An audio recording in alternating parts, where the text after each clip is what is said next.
మరొక పూజ జ్ఞాన దేవుని సన్నిధిలో మీతో వాక్యాన్ని పంచుకోవడానికి సమయం ఇచ్చిన దేవునికి మీరు వందనాలు తెలియపరుస్తున్నాను. అలాగే రైతులకు పూర్వజులకి అందరికీ గ్రామస్తులు కూడా నా హృదయపూర్వకమున్నాను. దేవుని స్తోత్రం. హల్లెలూయా. పోయిన పునరుద్ధాన దినాన దేవుడు మనతో మాట్లాడిన వాక్య భాగం ముందు అన్న చెప్పారు. అది మెయిన్ పాయింట్ మనకి చెప్పండి. నేను నిర్దేశేది శ్రమానుభవమునకే నరుని దేవుడు పుట్టించాడు. అంతేగా? దేవుని స్తోత్రం. హల్లెలూయా. శ్రమ అనుభవించడానికి నరుని దేవుడు పుట్టించాడు. తర్వాత నేను ఒక వాక్య భాగాన్ని మీకు చూపించాను. అందులో ఆ వాక్య భాగమును పునాదిగా చేసుకొని ఇద్దరు వ్యక్తుల జీవితాన్ని మీతో చెబుతాను అని చెప్పాను. వారు దేవుని కొరకు ఏ విధంగా ప్రయాసపడ్డారు, ఏ విధంగా శ్రమను అనుభవించారో మీరు చెప్పాలి. అధ్యాయముతోనూ వచనముతో సహా మీరు నాకు చూపించాలి అని చెప్పాను. ఎంతమంది సిద్ధపడ్డారు? టైం లేదు, త్వరగా చెప్పాలి. ఎంతమంది సిద్ధపడ్డారు? నాకు ఆ రోజే చెప్పారు, ఫలానా వాళ్ళని పేర్లు చెప్పారు. ఎవరు? మోషే, అపోస్తలుడైన పౌలు. నేను మీకు చూపించిన వాక్య భాగం యేసు వార్త ఏ అధ్యాయం? మత్తయి సువార్త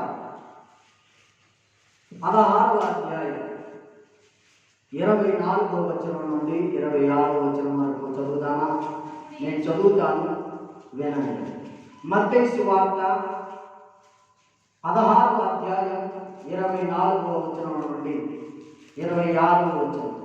అప్పుడు యేసు తన శిష్యులను చూచి, ఎవడైనను నన్ను వెంబడింప కోరిన ఎడల తను తాను ఉపేక్షించుకొని తన సిలువనెత్తుకొని నన్ను వెంబడింపవలెను. తన ప్రాణమును రక్షించుకున్న గోరువాడు దాన్ని పోగొట్టుకును. నా నిమిత్తము తన ప్రాణమును పోగొట్టుకున్నవాడు దాన్ని దక్కించుకును. ఒక మనుషుడు లోకమంతయు సంపాదించుకొని తన ప్రాణమును పోగొట్టుకుంటే అతనికి ఏమి ప్రయోజనం? ఒక మనుషుడు తన ప్రాణములకు ప్రతిగా ఏమి ఇవ్వగలడు? మనిషి కుమారుడు తన తండ్రి మహిమ గలవాడై తన దూతలతో కూడా రాబోచున్నాడు. అప్పుడు ఆయన ఎవరి క్రియల చొప్పున వారికి ఫలమిచ్చును. దేవుని స్తోత్రం. చిన్న ప్రేమ తండ్రి పరిశుద్ధానికి వందనాలు. ఇప్పుడు వారికి నడిపించిన దాన్ని బట్టి స్తోత్రాలు చెల్లిస్తున్నాను. ఈ వాక్య భాగంలో వివరించుండగా నాకు నా మాటలు కావలసిన ఆత్మీయ ఆహారం కలిగించున్నాను. యేసు క్రీస్తు నామములో ప్రార్థిస్తున్నాను నా తండ్రి, ఆమేన్.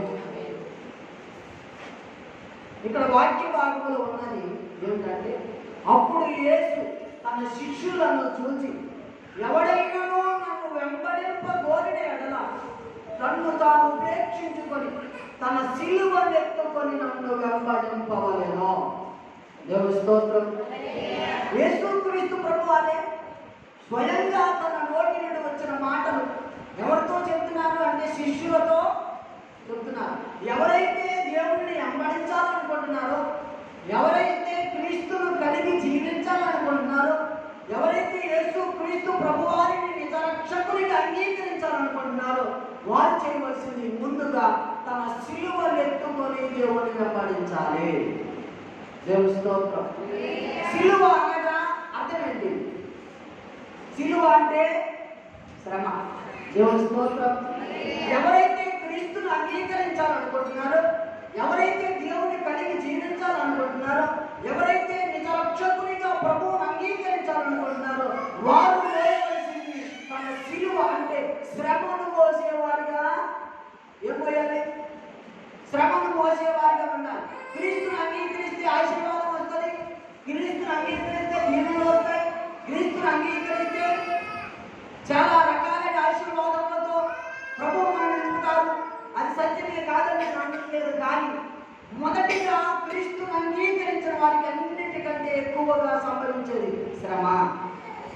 దేవుని స్తోత్రం. హల్లెలూయా. ఎవరైతే క్రీస్తును అంగీకరించాలనుకుంటున్నారో వారు ముందుకు ఆహ్వానించవలసింది ఏంటంటే శ్రమ పడడానికి ముందు వారు ఆహ్వానించాలి. దేనికి? శ్రమను అనుభవించడానికి. శ్రమ వస్తుందంటే కారణం నీ భక్తిని పరీక్షించడానికో లేకపోతే నీ భక్తి జీవితంలో పునాది గట్టిగా వేయడానికి ప్రభువు నేను ఒకవేళ శ్రమకు అప్పగించవచ్చు. శ్రమల కొలిమిలో ప్రభువు నిన్ను కాల్చుతున్న సమయంలో దేవుడి మీద చదువుకునే బుద్ధి లేకుండా ఇంకా నన్ను శ్రేష్టమైన బంగారంగా అగ్నిలో పుట్టబోయేదని ప్రభువుని అడిగితే నిన్ను శ్రేష్టమైన బంగారంగా ప్రభు మార్చగలుగుతాడు. దేవుని స్తోత్రం. చెప్తే గట్టిగా చెప్పండి, అబద్ధం మానేయండి. దేవుని స్తోత్రం. ఆమేన్. క్రీస్తును అంగీకరించాలని మీరు అనుకుంటున్నారు, దేవుని వెంబడించాలన్న ఆలోచన మీకు ఉంది. చేయవలసింది ఏంటంటే మీ శిలువను తన శిలువను ఎత్తుకొని, అంటే శ్రమను పోయాలి, కష్టాన్ని పోయాలి. ఉపేక్షించుకోవడం అంటే అర్థం ఏంటని మీకు పోయిన వారం అడిగారు. దానికి అర్థం ఎవరైనా చెప్పారా? ఉపేక్షించుకోవడం అంటే అర్థం ఏంటి? వాటికి కలిగిన దాన్ని అంతా విడిచిపెట్టేశారు. క్రీస్తు కోసం శ్రమను అనుభవించడానికి, కష్టాన్ని పడడానికి, శ్రమను భరించడానికి దేవుని కోసం వారికి కలిగిన దాన్నంతటిని ఉపేక్షించి ప్రభువు కోసం ప్రాణత్యాగం చేసిన వారు ఎంతో మంది ఉన్నారు. ఇక్కడ వాక్య భాగంలో ఉంది, తన ప్రాణమును రక్షించుకున్న గోరువాడు దాన్ని పోగొట్టుకును. ఎవరైతే దేవుని నిమిత్తము ప్రాణము కోల్పోతారో దాన్ని కాపాడుకుంటారో. దేవుని స్తోత్రం. ప్రాణం కాపాడుకోవడం ఎంత ఇష్టమో, ప్రాణం మీద ఎంత తీపట్టుగా కొంతమందికి ఉండదా? ఓ ఎంత కష్టాన్ని నేను ఎందుకు అనుభవించాలి, అన్ని శ్రమలను నేను ఎందుకు అనుభవించాలి అని అంటాం. కానీ ఏమి లేని వారు శ్రమ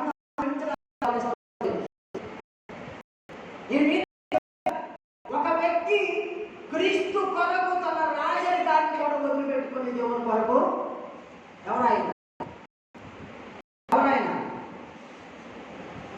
ఎవరైనా హెబ్రీయులకు రాసిన పత్రిక 14వ అధ్యాయం 25 నుండి, హెబ్రీయులకు రాసిన పత్రిక 14వ అధ్యాయం, హెబ్రీయులకు రాసిన పత్రిక 11వ అధ్యాయం 23వ వచనం నుండి చదువుతారా? మోషే పుట్టినప్పుడు తన తల్లిదండ్రులు ఆ శిశువు సుందరుడైన చూసి విశ్వాసమును బట్టి ఆజ్ఞకు భయపడక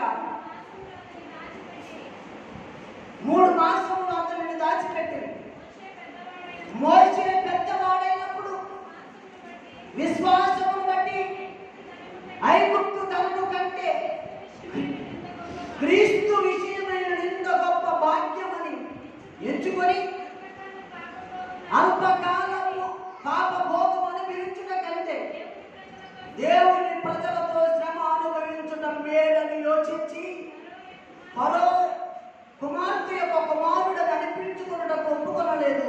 యావయనగా అతడు ప్రతిఫలముగా కలుగబో బహుమానమందు దృష్టి ఉంచెను. దేవుని స్తోత్రం. హల్లెలూయా.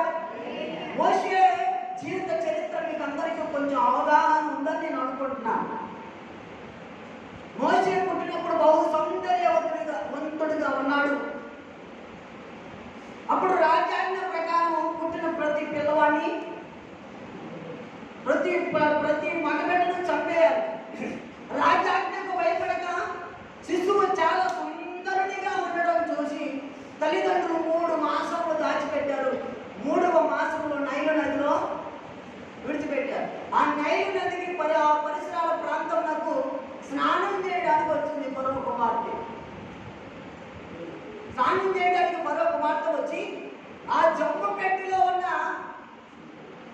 ఆ జమ్ము పెట్టి ఏంటని తెలిసి చూస్తే దాంట్లో శిశువు అన్నాడు. ఆ శిశువుని తీసుకెళ్ళి ఎవరైతే 10 మాసాలు కని 3 మాసాలు దాచిందో ఆమెకే మళ్ళా తిరిగి ఇచ్చి నీకు జీతం ఇస్తా, నీ బిడ్డకు పాలు ఇచ్చి దేవుని స్తోత్రం. 3 మాసముల నుండి తల్లిదండ్రులకు జీతం తెచ్చిపెట్టిన మనిషి ఎవరు ఉన్నారా? ఎవరైనా మోషే. దేవుని స్తోత్రం. హల్లెలూయా. మోషే జీవిత చరిత్ర, మోషే బ్రతికిన కాలం 120 సంవత్సరాలు. అది 3 భాగాలు, 4 భాగాలు. 40 సంవత్సరాలు ఐగుప్తులో ఉన్నాడు. 3 భాగాలు. 40 సంవత్సరాలు గొర్రెలను, 40 సంవత్సరాలు ఇశ్రాయేలీయులను నడిపించాడు. దేవుని స్తోత్రం. హల్లెలూయా. ఫరో యొక్క కుమారుడు అనిపించుకోవడానికి అతను ఏమాత్రం ఒప్పుకోలేదు. మిమ్మల్ని ఒక ప్రశ్న అడుగుతున్నా. ఫరో తర్వాత ఫరో అయ్యే అవకాశం ఎవరికి ఉంది? ఎవరికి ఉంది? అంతకాలం చెప్తున్నారంటే సమయం లేదు. ఎవరికి ఉంది? రాజరికాన్ని వదిలిపెట్టాడా లేదా? రాజభోగమును అనుభవించవలసిన వాడు, అంతఃపురమును అష్టైశ్వర్యంతో తొలగవలసిన వాడు క్రీస్తు బిడ్డల నిమిత్తమై శ్రమపడ్డాడు. దేవుని స్తోత్రం. హల్లెలూయా. అల్పకాలము భాగభోగం అనుభవించడం కంటే క్రీస్తు బిడ్డలతో శ్రమ అనుభవించడం మేలని.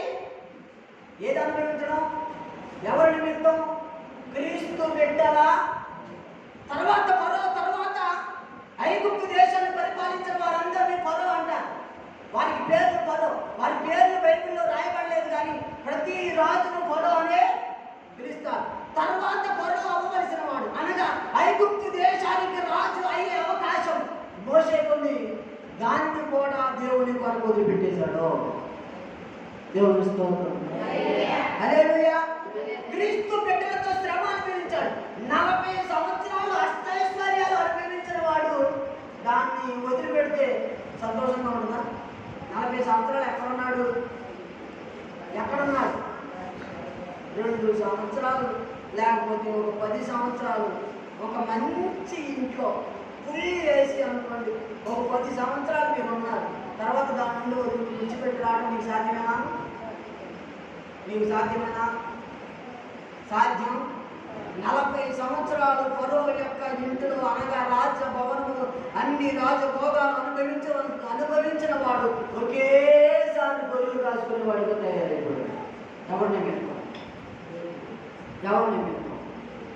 శ్రమ అనుభవించడం. క్రీస్తును కలిగి ఉన్నామంటే సరిపోవాలి, దేవుని అంగీకరించామంటే సరిపోవాలి, ఆదివారం వచ్చేసి 2 గంటల సపట్లు కొట్టి ప్రార్థన చేసేద్దామంటే సరిపోవాలి. ఏం కావాలి? తన సిలువను ఎత్తుకొని శ్రమ. ఎవరైతే క్రీస్తుని వెంబడించాలనుకున్నారో వారు తన సిలువను ఎత్తుకొని దేవుని వెంబడించాలి. దేవుని స్తోత్రం. హల్లెలూయా. ఎందుకు అంత త్యాగం చేశాడో తెలుసా?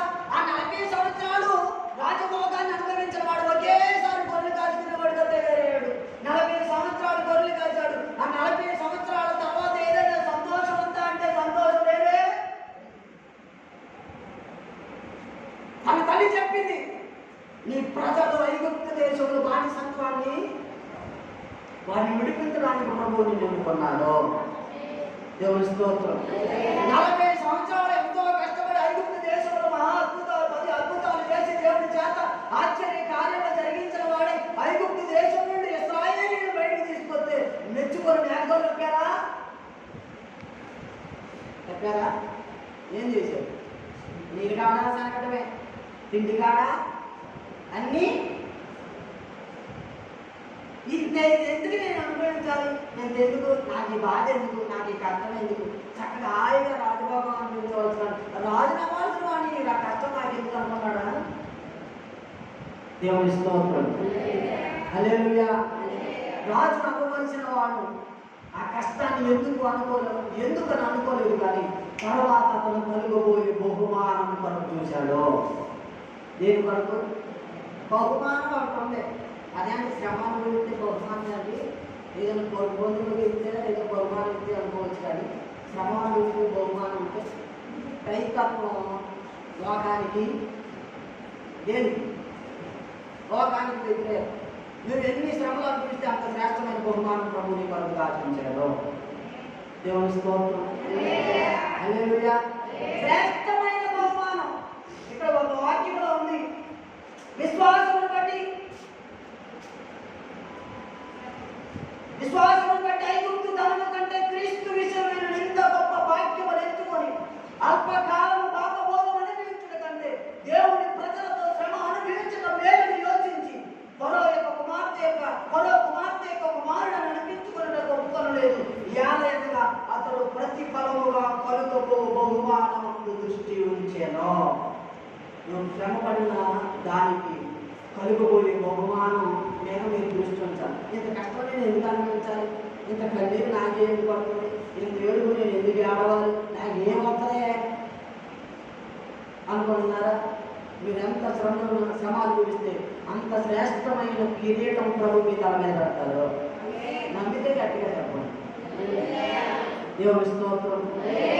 హల్లెలూయా. క్రీస్తు బిడ్డలతో శ్రమ అనుభవించడం మేలని యోచించి రాజరికాన్ని సైతం వదిలిపెట్టేసుకున్నాడు. రాజభోగాలను వదిలిపెట్టుకొని గొర్రెల కాసేవాడుగా తయారయ్యాడు. గొర్రెల కాసి నుండి ఏమైనా సంతోషం ఉందా అంటే ఐగుప్తు దేశానికి వెళ్ళాడు. ఐగుప్తు దేశం నుండి ఇశ్రాయేలును బయటకు తీసుకొచ్చాడు. అయినా కానీ ఎందరో అవాండాలు మోపడం మానేది. బ్రతికినంతకాలం సంతోషం ఉందా? ఒక 40 సంవత్సరాలేమో ఏదో అల్పకాల పాటుకోవడం అనిపించాడు. తర్వాత చనిపోయేంత వరకు శ్రమే, కష్టమే. ఎందుకంటే క్రీస్తు నా కొరకు ఇచ్చే బహుమానం ఎంత శ్రేష్టమైందో అని అతడు కలిగి ఉన్న శ్రమం పట్టి అతడికి కలిగే బహుమానం కొరకు చూశాడు. ఎవరి కొరకు? బహుమానం. మనకు ఒక గోల్ ఉండాలి. గోల్ లేకపోతే ఏమి చేయలేదు. మనకు పందెం పెట్టినప్పుడు పక్కనోడి కంటే నేను ఎక్కువగా పరిగెత్తితేనే బహుమానం. కూర్చుంటే చక్కని అంటే దండం పెట్టి బహుమానం ఇచ్చేది. అర్థమైందా? చెమట పట్టకుండా చక్కగా హాయిగా ప్రదేశంలో గుమ్మడికాయలా కూర్చుంటే క్రీస్తు బిడ్డలతో శ్రమ అనుభవించడం. మరొక వ్యక్తి ఎవరు? సమయం లేదు. మరొక వ్యక్తి ఎవరు? అపోస్తలుడైన ఏ శ్రమ అనుభవించాడు? అపోస్తలుడైన పౌలు గురించి మీకు తెలిసింది ఏదైనా చెప్పండి. అపోస్తలుడైన పౌలు ఎన్ని సంఘాలు కట్టాడు? 13 లేక 14 సంఘాలు. 13 లేక 14 సంఘాలు కట్టాడు. అతడు క్రీస్తుని తెలుసుకోకముందు దేవుని దర్శనం తేజస్సు అతనికి కనబడక మునుపు బహు శ్రమలు పెట్టాడు క్రీస్తు సంఘాన్ని. బహు హింసకు గురి చేశాడు క్రీస్తు సంఘాన్ని. సౌలు అనగా అర్థమేంటి? సౌలు అంటే అర్థమేంటి? గనుడు, గొప్పవాడు. ఎవరు? బాధలో ఉన్నప్పుడు. ఇప్పుడు పౌలు అంటే అర్థమేంటి? చిన్నవాడు, పిలువబడినవాడు. లోకంలో ఉన్నప్పుడు గనుడుగా ఉన్నాడు. దేవుడు వచ్చిన తర్వాత దేవుడి స్తోత్రం. సుమారు అతడు చదివిన చదువును పండితుల లెక్క ప్రకారం 17 PhDలతో సమానం. ఎన్ని? 2000 కోట్ల రూపాయలకు అధిపతి. క్రీస్తు ఎరిగిన తర్వాత ఎన్ని శ్రమలు నేను పొందానో అతనే తన నోటితో చెప్పాడు. ఒకసారి చదువుతారా? ఒకసారి త్వరగా చదవండి. అతడే కొరింథీయులకు రాసిన 2వ పత్రిక 11వ అధ్యాయం 23 నుండి 28 వచనాలు. వారు క్రీస్తు పరిచారకుల వెర్రివాని వలె మాట్లాడుతున్నాను. నేను మరి ఎక్కువగా క్రీస్తు పరిచారకుడు మరి విశేషముగా ప్రయాసపడుతుంది. మరి అనేక పర్యాయములు చెరసాలలో ఉంటుంది. అపరిమితముగా దెబ్బతింటిని. అనేక మారులు ప్రాణాపాయంలో ఉంటుంది. యూదుల చేత 5 మార్లు ఒకటి తక్కువ 40 దెబ్బలు తింటిని, ముమ్మారు బెత్తములతో కొట్టబడితిని, ఒకసారి రాళ్లతో కొట్టబడితిని, ముమ్మారు వాడ పగిలి శ్రమపడితిని, ఒక రాత్రి పగలు సముద్రములో గడిపితిని, అనేక పర్యాయములు ప్రయాణములలోను, నదుల వలనైన ఆపదలలోను, దొంగల వలనైన ఆపదలలోను, నా స్వజనుల వలనైన ఆపదలోను, అన్య జనుల వలనైన ఆపదలలోను, పట్టణములో ఆపదలోను, అరణ్యముల ఆపదలలోను, సముద్రముల ఆపదలలోను, కపట సహోదరుల వలన ఆపదలలోను ఉండి ప్రయాసతోను, కష్టముతోను, తరచుగా జాగారములతోను, ఆకలి తప్పులతోను, తరచుగా ఉపవాసములతోను, చలితోను, దిగంబరత్వముతోను ఉండి ఇంకా నువ్వు చెప్పవలసిన అనేకములు ఉన్నవి. ఇవి కాక సంఘములన్నిటినీ కూర్చున్న చింత కలదు, ఈ భారము దినదినము నాకు కనబడుతున్నది. సంఘములన్నిటి గురించి చింత, ఎంత ప్రయాసపడినా సంఘములన్నిటిని గురించి చింతపడుతున్నాడు. ఈ భారం దినదినం ఏమవుతుంది కనబడుతుంది. ఎంత శ్రమ పడ్డాడు, ఎంత ప్రయాసపడ్డాడు. కోట్లకు అధిపతి ఎవడో, ధర్మశాస్త్రం అంతటిని క్షుణ్ణంగా ఎరిగిన వాడు, గమనియేలు పాదముల దగ్గర నేర్చుకున్నవాడు, ధర్మశాస్త్రం అంతటిని అతనికి తెలుసు, అనేక పర్యాయాలు దెబ్బలు తిన్నాడు. ఇంకా రాయవలసినవి చాలా ఉన్నాయి. ఒకసారి గుర్రపు తోకకు కట్టివేసి దేశం మొత్తం దేనికి గుర్ర తోక కట్టేసి ఆ నగరం మొత్తం ఈడ్చారు. ఎవరిని ఒక్కసారి పన్ను మూసుకొని తన గత జీవితం గుర్తు చేసుకున్నాడంట. నేను ఎలాంటి పరిస్థితిలో ఉన్నవాడిని అని గుర్తు చేసుకుంటే పక్కన యేసు క్రీస్తు యొక్క శిలువ దర్శనం అతను కనబడింది. దేవుని స్తోత్రం. హల్లెలూయా. ఎంత శ్రమ అనిపించడానికి కారణం ఏంటంటే క్రీస్తు కొరకు శ్రమ, కోట్లకు అధిపతి, ఏమీ లేని వాడిగా తన ఆకలిని తీర్చుకోవడానికి 3 నెలలు ధ్యానాలు పుట్టుకుని బతికాడు. ధ్యానాలు పుట్టుకొని బతికాడు. శ్రమ అనుభవించాడు. ఎన్ని శ్రమలో, ఎంత కష్టమో వీటన్నిటినీ కూర్చి నాకు చింత కలదు, కానీ సంఘమును కూర్చున్న చింత నాకు దినదినమో కనబడుచున్నది. దేవుని స్తోత్రం. క్రీస్తు బిడ్డల నిమిత్తమై భారం నాకు దినదినం ఇంకా భారం. రాత్రి ఏ భారం ఉందో మీరే అర్థం చేసుకోండి. ఏ భారం ఉందో క్రీస్తు బిడ్డలతో శ్రమ అనుభవించడానికి మనం ప్రయత్నం చేస్తే ప్రభు మన కొరకు శ్రేష్టమైన శ్రమ అంటే నీవే కొనుకొచ్చుకునేది. కానీ దేవుని గురించి, క్రీస్తుని గురించి ఎవరైనా మిమ్మల్ని శ్రమ పెడితే సంతోషించి గంతులు పరలోకంలో నీ బహుమానం అవుతుంది. దేవుని స్తోత్రం. హల్లెలూయా. ఎలాంటి వాడు పౌలు? చిన్నవాడిగా పిలువబడిన వాడు, అపోస్తులందరిలో కనబడి వాడినైనా సరే అపోస్తులందరికంటే శ్రమపడిన వాడు ఎవరు? పౌలు. దేవుని స్తోత్రం. హల్లెలూయా. ఎందుకు ఆ శ్రమను అనుభవించాడు తెలుసా? ఒకసారి చదువుతారా? 2వ తిమోతికి రాసిన పత్రిక 4వ అధ్యాయం 7వ వచనం. 2వ తిమోతికి రాసిన పత్రిక 4వ అధ్యాయం 7వ వచనం. మంచి పోరాటం పోరాడింది, నా పరుగు కడపట్టించింది, విశ్వాసము కాపాడుకుంటుంది. ఇక మీదట నా కొరకు నీతి కిరీటము ఉంచబడి ఉన్నది.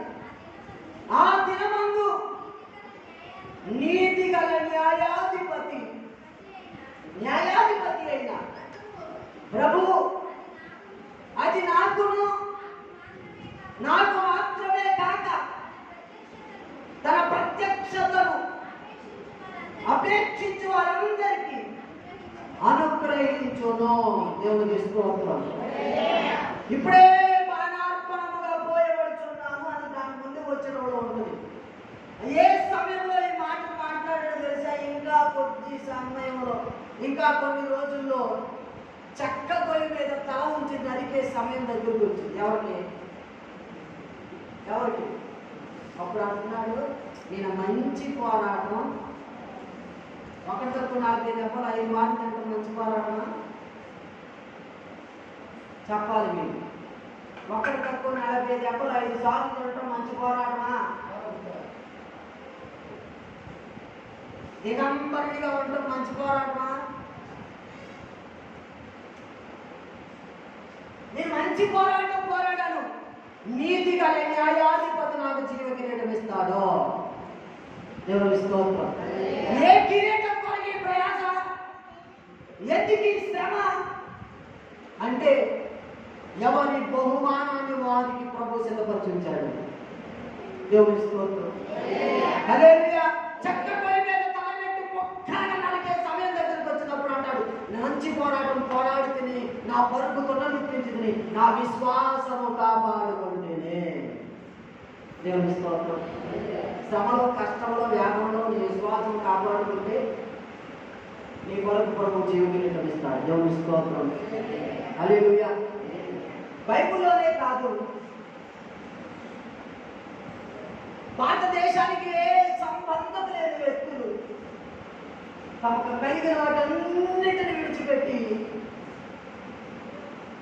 ప్రభు కొరకు ప్రాణాలు అర్పించిన వారు మన దేశంలో.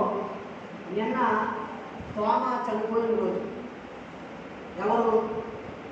ఎవరు భారతీయ క్రైస్తవ దినోత్సవంగా చాలా సంవత్సరాల నుంచి జరుగుతున్నారు. నిన్న తోమా చనిపోయిన రోజు.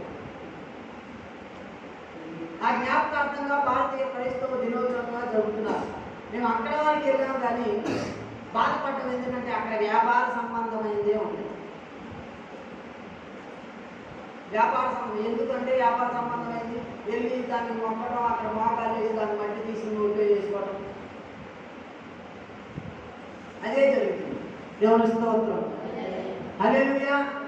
క్రీస్తు కొరకు తమ దేశమును విడిచిపెట్టి మన దేశానికి వచ్చి ప్రాణత్యాగం చేసిన వాళ్ళు ముఖ్యమైన వ్యక్తి. ఈ బైబిల్ మన చేతిలో ఉందంటే కారణమైన వారు ఎవరు? గట్టిగా చెప్పు. William Carey. ఏ దేశానికి చెందినవాడు? ఇంగ్లాండ్ దేశానికి చెందినవాడు. ఏ రాష్ట్రానికి వచ్చాడు? పశ్చిమ బంగాల్, కోల్కతా. ఇంగ్లాండ్ దేశం నుండి కోల్కతాకి 40 దినముల ప్రయాణం. ఎన్ని రోజులు? ఈ 40 రోజుల్లో బెంగాలీ భాష నేర్చుకున్నారు. ఎన్ని రోజుల్లో? 40 రోజుల్లో బెంగాలీ భాషను నేర్చుకొని తన బిడ్డలతో, భార్యతో వస్తే చాలా సంవత్సరాలు అక్కడ కష్టపడి బైబిల్ తర్జుమా చేసి సుమారు 40 భాషల్లో బైబిల్ తర్జుమా చేశాడు. ఎన్ని భాషలు? 40 భాషల్లో బైబిల్ తర్జుమా చేసి అనేక శ్రమలు పడ్డాడు, అనేక హింసలు పడ్డాడు, అనేక నిందలు పడ్డాడు. తన బిడ్డ చనిపోయి అతిసార వ్యాధితో చచ్చిపోయాడు. విలియం కేరీ బిడ్డ అతిసార వ్యాధితో చచ్చిపోతే బిడ్డ శవాన్ని భుజం మీద వేసుకొని ఎంత మందిని బ్రతిమలాడాడో. దేనికి? సమాధి తీయడానికి కొంచెం సహాయం. క్రీస్తు బిడ్డలతో సమాధి చేస్తావా? మనకి ఆయనకి మనకి ఏమైనా సంబంధం ఉందా? ఏ దేశానికి చెందినవాడు? ఇంగ్లాండ్ దేశానికి చెందినవాడు. ఎక్కడికి వచ్చాడు? భారతదేశానికి వచ్చాడు. ఎందుకైతే వెళ్ళామంటే భారతదేశంలో నశించిపోతున్న ఆత్మ పట్ల దినదినము నాకు భారం పెరుగుతుంది. ఏ దేశం? భారతదేశంలో నశించిపోతున్న ఆత్మ పట్ల. దేవుని స్తోత్రం. బిడ్డ చనిపోతే ఎవరు సహాయం చేయకపోతే కొబ్బరి మట్ట ఒకటి నరికి దాని మీద కొడుకోబెట్టి ఈయనలు బిగించి భుజం మీద వేసుకుని వెళ్ళి ప్రార్థన చేసి వాక్యం చదివి ఆయనే పూజ చేశాడు. ఒక్కడ కూడా సహాయం చేయడానికి రాలేదు. ఈ విషయం తెలిసింది. పెద్ద పెద్ద కేకలు వేస్తే ఒకేసారి మతి స్థిమితం కోల్పోయింది ఆయన భార్య. మతి స్థిమితం కోల్పోయి సుమారు 14 సంవత్సరాలు అతను చాలా ఇబ్బందులు గురి చేసింది. బైబిల్ రాయడానికి వీలు లేదు, ఆమె వదిలిపెట్టి వెళ్ళడానికి వీలు. నేను దేవుడు నా పని కొరకు వచ్చిన పని ఆలస్యం వెళ్ళిపోతుందని చెప్పి ఇంట్లో తాళం పెట్టి బైబిల్ రాయడానికి బయలుదేరాడు. ఎక్కడ పెట్టి? ఇంట్లో తాళం వేసి, గదిలో పెట్టేసి తాళం వేసి బైబిల్ రాస్తే ఒకసారి ప్రింటింగ్ ప్రెస్ తగలబడిపోయింది, ఒకసారి ఆయన బైబిల్ రాసిన ప్రతులన్నీ తగలబెట్టేశారు. దేవుని స్తోత్రం. అంత శ్రమను అనుభవించాడు, అన్ని కష్టాలను అనుభవించాడు. క్రీస్తు కొరకు శ్రమ అనుభవించడానికి తమ దేశాన్ని, తమ బంధువులను, తన తల్లిదండ్రులను విడిచిపెట్టి ఏమి కానీ మన కొరకు క్రీస్తు ప్రేమను బట్టి ప్రాణాన్ని అర్పించడానికి మన దేశం వచ్చాడు. ఈ బైబిల్ మన చేతిలో ఉందంటే కారణం ఏంటో తెలుసా? ఒక వ్యక్తి తన కుటుంబాన్ని అంతటినీ కోల్పోయాడు. ఈరోజు తెలిసా మీకు? కరెక్ట్గా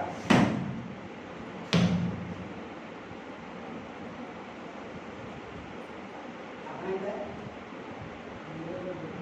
రక్తం కాలింది అనేక మంది, తమ కుటుంబాన్ని అంతటిని కోల్పోయాడు ఒక వ్యక్తి. ఎవరైనా విలియం కేరీ 40 భాషలో బైబిల్ తర్జుమా చేశాడు. బైబిల్ భారతదేశంలో మొట్టమొదటి బైబిల్ కాలేజీని స్థాపించిన వ్యక్తి విలియం కేరీ. ఆ ముత్తమామ బ్రతుకుందంటే కారణం విలియం కేరీ. అర్థమైందా మీకు?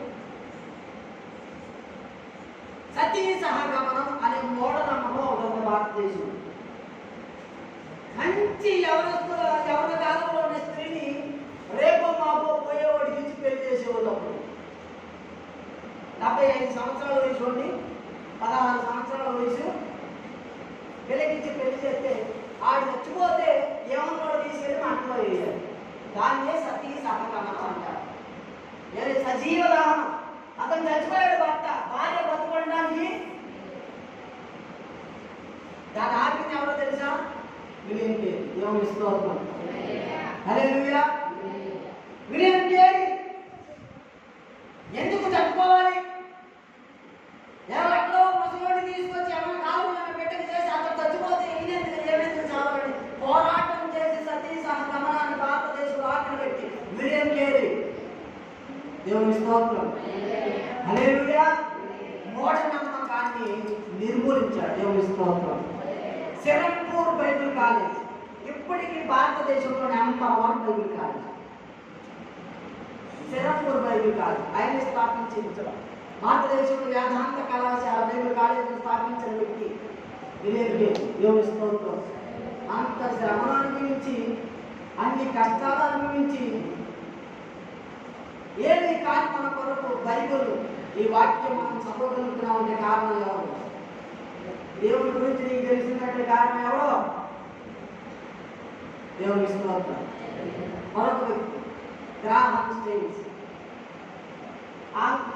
ఆస్ట్రేలియా దేశం నుండి ఒరిస్సా రాష్ట్రానికి వచ్చారు. సుమారు 30 సంవత్సరాలు కుష్టి రోగుల మధ్య సేవ చేశాడు.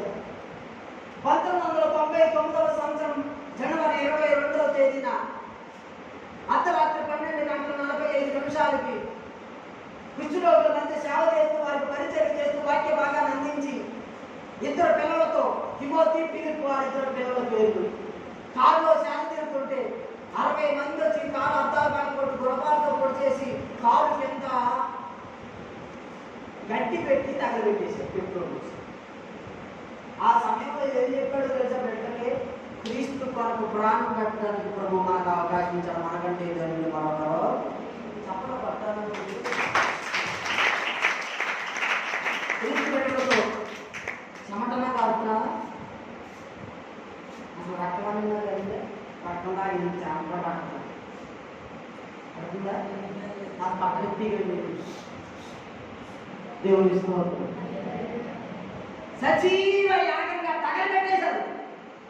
అప్పుడు అటల్ బిహారీ వాజ్పేయి మన ప్రధానమంత్రి వీటన్నిటినీ కోర్టు సుప్రీంకోర్టులో కేసు వేశారు. ఆమె వేస్తే అక్కడ ఏం చెప్పిందో తెలుసా? క్రీస్తు ప్రేమను బట్టి నా భర్త, నా బిడ్డలు దేవుని సన్నిధిలో ఉన్నారు, నేను ఆయన క్షమిస్తున్నాను. క్షమించగలవా? క్షమించగలవా? క్షమించాలా వద్దా? దేవుని స్తోత్రం. హల్లెలూయా. సజీవ యాగంగా తగలబెట్టేశారు 2 పిల్లలతో పాటు. ఒకరికి 6 సంవత్సరాలు, ఒకరికి 9 సంవత్సరాలు. మరొక వ్యక్తి మన భారతదేశంలో పుట్టాడు. ఎవరు ఆయన అంటే సాధు సుందర్ సింగ్. ఆయన పేరుకు అతనికి బిరుదిచ్చారు. ఏంటో తెలుసా? రక్తపాదాల అపోస్తలుడు. అంటే ఎక్కడికి సువార్త చెప్పడానికి వెళ్ళిన పాదాలకు చెప్పులు. అతని చిన్ననాటి జీవితం ఏంటంటే క్రైస్తత్వం మీద బహుద్వేషం కలిగిన వాడు. సాధువులు తెలిసి సిక్కు మతస్థు. ఒకసారి బైబిల్ చించేసి కాలుతో తొక్కి తగలబెట్టేసిన వాడు. సాధువులు తెలిసి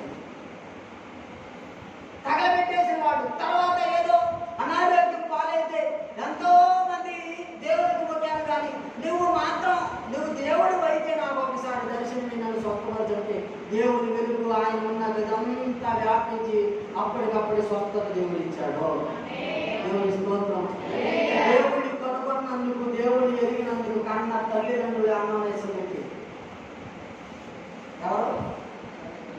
కడుపు మోసి 10 నెలలు మోసిన కన్న తల్లిదండ్రులే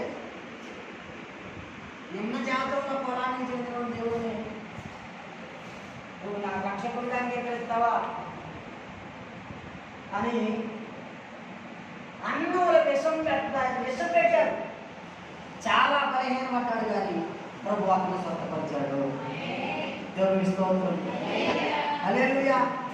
తన మామ వచ్చి నా బిడ్డ నుంచి కోట్లలో బలిస్తా, గదంతా పట్టే బంగారం ఇస్తా. నువ్వైతే ఏమంటావు? ఏమంటావు? మనం ఏమన్నాడు తెలుసా? నువ్వు ఇచ్చే ఆస్తి నాకు పందులు తినేసి మూసినతో సమానం. ఏమన్నాడు? పందులు తినేసి మూసిన పొట్టుతో సమానం. ఎంతతో ఎంచాడు అపోస్తుల పౌలు. దేవుని స్తోత్రం. హల్లెలూయా. క్రీస్తు కొరకు ఒకే వస్త్రం, పైనుంచి కిందకి కాషాయ వస్త్రం ధరించుకుని బ్రతికినంతకాలం బ్రతికి ఒక వస్త్రం మార్చే అవకాశం కాషాయ వస్త్రం. ఎందుకంటే యేసు క్రీస్తు ప్రభు వారు నా కొరకు కాల్చిన రక్తమునకు గుర్తుగా కాషాయ వస్త్రం ధరించాడు. ఆఖరిగా టిబెట్ దేశానికి సువార్తను ప్రకటించడానికి వెళ్ళాడు. ఎక్కడ చచ్చిపోయాడు? ఎవరికి? దేవుని స్తోత్రం. హల్లెలూయా. క్రీస్తు కొరకు శ్రమ అనుభవించడానికి సిద్ధమేనా? సిద్ధమేనా? ప్రభు కొరకు శ్రమ అనుభవించడానికి సిద్ధమేనా? ఎంతమంది భక్తుల జీవితాలని ముందు పెట్టాక మారకపోతే నేను దేవుడే కావాలా? ఇంకా చాలా మంది ఉన్నారు, కానీ చెప్పడానికి సమయం కుదిరితే భక్తుల జీవిత చరిత్రలో ఒకసారి మీతో చెప్తాను. మనసుంటే కన్నీళ్ళు వస్తాయి, కఠినములు అయితే కఠినమైన మనసు లేకుంటే బండ అయిపోతే నేను కదిలించేవాడు దేవుడు అప్పుడే ఉంటాడు. నేను ఎన్ని చెప్పినట్టు కాదు, నేను కదిలితే చెప్పి నా దగ్గర లేదు. నేను ఊపి కదిలినా లేకపోతే ఏం చేసి కదిలినా కదల్సిన దేవుడు వాక్యమే మనం కదల్చాలి. దేవుని స్తోత్రం. ఎంతమంది గురించి చెప్పారు? మోషే, పౌలు, సాధు సుందర్సి, గ్రాహం స్టైన్స్, మిలియన్కి. దేవుని స్తోత్రం. హల్లెలూయా. వీరందరికీ ఎందుకు క్రీస్తును వెంబడించాలనుకున్నారు? ఏం పోశారు? శ్రమను ప్రతి దినం తన సిలువను ఎత్తుకొని, అంటే ప్రతి దినం ఎవరైతే క్రీస్తును అంగీకరించాలనుకుంటున్నారో, ఎవరైతే దేవుని కనుగొనాలనుకుంటున్నారో, ఎవరైతే క్రీస్తుని నిజ రక్షకుడిగా అంగీకరించాలనుకుంటున్నారో ప్రతి దినం వాడు శ్రమను మోయాలి. సిద్ధమేనా? సిద్ధమేనా? నాకు శ్రమ కావాలన్నారు చేతులు. నాకు శ్రమ కావాలి. దేవుని సన్నిధిలో ఉన్నా నాకు శ్రమ కావాలి. మీకు శ్రమను కొలిమిలో ప్రభు మిమ్మల్ని కాల్చునుగా. శ్రమల కొలిమిలో ప్రభు మిమ్మల్ని కాల్చునుగాక. చెప్పు, శ్రమల కొలిమిలో ప్రభు మిమ్మల్ని కాల్చునుగాక. శ్రేష్టమైన బంగారంగా ప్రభు మిమ్మల్ని బయటికి తీసుకుగాక. కాల్చబడితే శ్రేష్టమైన వారు అవుతారు. దేవుని స్తోత్రం. సిద్ధమే అన్నందుకు నీకు వందనాలు. వాక్యం అర్థమైంది అనుకుంటున్నాను. అర్థమైందా? అర్థమైందిగా? మోకరించి ప్రభు సన్నిధిలో ప్రార్థన చేద్దాం. శ్రమను అనుభవించడానికి, కష్టాన్ని అనుభవించడానికి నేను సిద్ధంగా ఉన్నారు. ఒకవేళ రేపటి నుంచో ప్రారంభమైతే నిలబడితే ప్రభు సన్నిధిలో శ్రేష్ట శ్రేష్టమైన బహుమానాన్ని ప్రభు మీకు ఇస్తాడు. దేవుని స్తోత్రం. మనుషులు ఇచ్చే బహుమానం కొన్ని సంవత్సరాలు ఉంటుంది, కానీ దేవుడు ఇచ్చే బహుమానం తరగదు.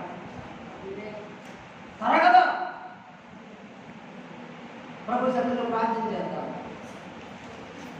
ఆయన ఎంతమంది దైవజనులు క్రీస్తు నిమిత్తమై రాజభోగాలను వదిలిపెట్టేశారు. కోట్లకు అధిపతులయ్యింది కూడా క్రీస్తు నిమిత్తమై నేను వెర్రి వాని వలె ఉన్నాను అన్నాడు పౌలు. మనకి ఏమీ కానివాడు, భారతదేశంలో ఉన్న ప్రజల పట్ల భారం కలిగిన వాడు, తమ స్వదేశాన్ని విడిచిపెట్టి, వారికి ఉన్న బంధు బలగాన్ని విడిచిపెట్టి, తల్లిదండ్రులను విడిచిపెట్టి భారతదేశానికి వచ్చి తన కుటుంబాన్ని అంతటిని కోల్పోయిన వాడు ఉన్నాడు. కానీ శిష్యులను తయారు చేయడానికి అంటూ కూడుకున్నాడు. క్రీస్తు కొరకు సజీవ యాగంగా సజీవ దహనమైపోయిన వారు మన దేశంలో ఉన్నారు. క్రీస్తు కొరకు కన్న తల్లిదండ్రుల చేత విషం పెట్టిన వాళ్ళు మన దేశంలో ఉన్నారు. వారందరి జీవిత చరిత్రలు మనం విన్నాం. ఎంతవరకు ప్రభు కొరకు ప్రయాసపడాలి, నేను శ్రమ పడాలి. శ్రమ పడితే ప్రభు మీకు శ్రేష్టమైన బహుమానాన్ని ఇస్తారు. నేను క్రీస్తును వెంబడించాలనుకుంటున్నాను, నేను క్రీస్తును కలిగి ఉండాలనుకుంటున్నాను అని మీరు అనుకుంటే మీరు చేయవలసింది ప్రతి దినం మీ సిలువను ఎత్తుకుని ప్రభువుని వెంబడించాలి. ప్రతి దినం, సంవత్సరాలు ఒకసారి 2 సార్లు కాదు, ప్రతి దినం మన సిలువను ఎత్తుకుని ప్రభువుని మనం వెంబడించాలి. ప్రేమ కలిగిన తండ్రి, పరిశుద్ధుడా నీకు వందనాలు. గొప్ప దేవుడా, నీ సన్నిధిలో మనుషుల త్యాగంలో ఇప్పటి వరకు మేము విన్నాం, కానీ నీ త్యాగం మనుషుల త్యాగం కంటే 1000 రెట్లు గొప్పది నాయన. ప్రేమ కలిగిన తండ్రి, నీ ప్రేమను కట్టే వారి స్వదేశాన్ని విడిచిపెట్టారు. బైబిల్ గ్రంథం మా చేతిలో ఉందంటే కారణం ఆ వ్యక్తి తన కుటుంబాన్ని కోల్పోయినాడు. నీ కోసం సజీవ దహనమైపోయారు. మేమేం చేశాం? మేమేం శ్రమ పడ్డాం? మేమేం కష్టపడి ఏం చేశాం? నీ కొరకు ఏమీ చేయలేదు. ఎక్కడి నుంచి అయినా నీ పని నిమిత్తమే కష్టపడడానికి మమ్మల్ని గురికొల్పండి.